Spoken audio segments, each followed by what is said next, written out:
2024, brand new year. Couple things to take on with our friend Julie Bauke. Follow Julie on LinkedIn. You're going to be smarter about the office.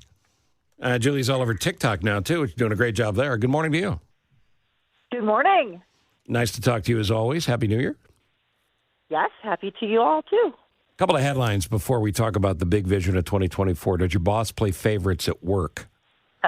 A study found it can backfire. What's your thoughts on that? Because I think if a boss has a pet employee for a proper motivational reason, it can work, but it needs to be strategic. No. No. All right, no. Then I changed my mind. The answer is no. All right, but why is it no? The answer is no. Next question. Well, I mean, we're human. And sometimes even as parents, we have a favorite kid, but we don't act like it. So, you got to keep that tucked away. I mean, a lot of times, as humans, there are people we connect better with than we do with others. And so it's normal. But it backfires in a lot of different ways. First of all, you're going to, it's demotivating to everybody else. And it also makes it look like, no matter what I do, how hard I work, the boss is going to favor this person. And so it really is demotivating. But then the person who is seen as the favorite, everything they do, maybe they do a really good job at something. It's always sort of tinged with, well, that's just because you're the boss's favorite. If you're seen as giving them the best assignments, putting them on the best accounts, the best projects, it might be because they really are that good. But I think you have to be, as a leader, you have to be so careful to treat everybody the same, even though they're not the same. There are people that are better at some things than others. But there's that, I always go to lunch with this person. I always have meetings with this person. I have inside jokes with this person. Well, that's called an affair. Right. Oh, yeah, well, that could be. You know what? We've all been in those office situations, haven't we? Right. Somebody thinks they're being so. All right, well, I'm wrong, and you're right, and that's usually the case, and that's why we're glad you're here to straighten me out. That's always the case, not usually. Always. Yeah, you're right. You're right about that, too. Look at you, right about that. All right, so as we get into 2024, working at home, working in the office, what are the trends? What's changing? What's not? Well, the trends are still creeping toward more flexibility, creeping toward, and I use that word very carefully because we hear all these words thrown around like remote work, work at home, work from anywhere, hybrid. But really the word of the year is going to be flexible. Right in your backyard, Allstate Insurance came out and said, we're going to a flexible workplace. And what that means is, and their chief HR officer came out and said, we are giving our leaders the leeway to lead their teams as they see fit. If it's best for their teams to work entirely remotely, they can do that. If it makes sense for them to do something else, they can do that too.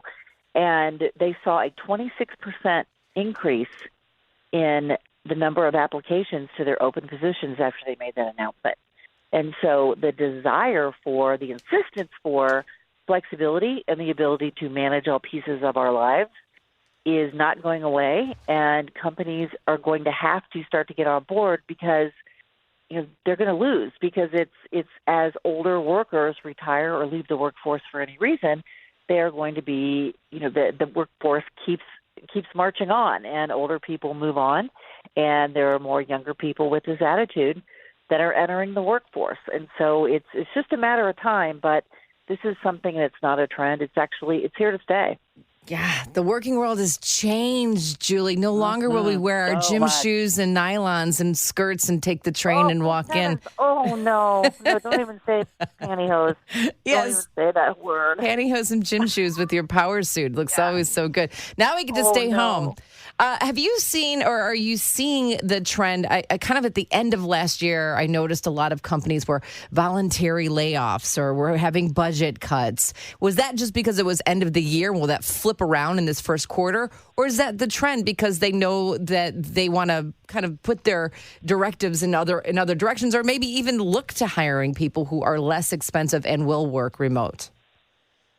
There's some very interesting trends that I've seen here. First of all, at the end of the year, I've been in this business for 20-some years, and there is always movement at the end of the year to get kind of things right-sized, shall we say, another euphemism, for January of the following year. And then we also see in first quarter, we see a lot of movement, especially of people who are in bonus positions because they get their bonus a lot of times in first quarter, and they're hanging on just until then. So there's some rhythms of the calendar year that are pretty predictable. And we did, what's so interesting is we saw so many decent-sized layoffs last year. We saw all these announcements. This company is cutting by 10%, blah, blah, blah, 20%. And it seemed to be all over the place, especially the last half of the year. But what we didn't see was the unemployment numbers move. The unemployment rate stayed steady at under 4%. And so that means people are getting jobs more quicker. They're getting jobs more quickly. They are maybe starting their own things. They are staying home and trying to figure things out. And so there's typically when you have that many announcements about big layoffs, you see the unemployment rate start to go up. And it's a measure of how the economy is doing. It's obviously not the only one, but I think for listeners, understand that if you're waiting until quote unquote things settle down to make a move or feel like you're stable at work, it's never going to settle down. I think we're in a situation here moving forward where every company is going to be constantly evaluating, do we need all these people in these departments? Or can we replace some of these jobs with AI? I mean, that's going to continue to be a trend moving forward. And so the lesson here is, I always say to everybody I know, be ready to stay and be ready to go. No matter what happens around you, you should be ready to make a move, at any time, because there is no such thing as job security. Be ready to stay, be ready to go. Boy, do we learn that in radio a lot. So every new year, people make their New Year's resolutions. They come up with their word of the year for personal reasons. In the workplace, what's the mindset? What can somebody do to achieve their goals, their career goals in 2024 and if they're separate? And stretch out. You got 30 seconds here. Stretch out. Yeah. Yeah. Connect with other people. Keep your network alive. Make sure that you have human beings that you are in touch with, that either in your industry or your profession, who know of your capabilities. So I would say the words of the year are really human connection. You've got to start it, or you've got to start doing it, or keep doing it, or ramp it up, because that's still in this day of technology, 2/3 or more people get their jobs through other people.